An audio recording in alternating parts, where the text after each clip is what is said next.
তো দেখতে পাচ্ছ এইটা ট্রান্সফরমার তার, এটাকে আমি এইভাবে মানে আমাদের মেন পাওয়ার সাপ্লাইয়ের এটা ওয়ারিং হচ্ছে। তো এটাকে এইভাবে প্রথমে পেঁচিয়ে দিয়ে, ঠিক আছে, ভালো করে এদিকটা দেখাও, এদিকটা। তো তো তারপরে এই যে মাইনাসের যে তারটা মানে গ্রাউন্ডের তারটাকে এইভাবে পেঁচাবো, ঠিক আছে।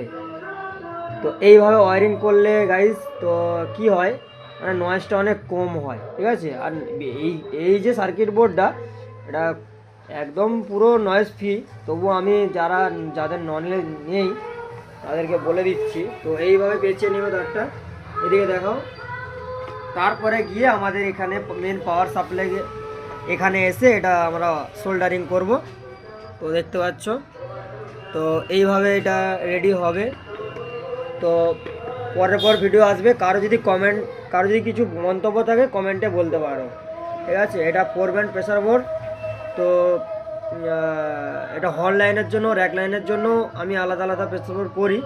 তো তোমরা সবাই কমেন্ট করতে পারো, ঠিক আছে। তো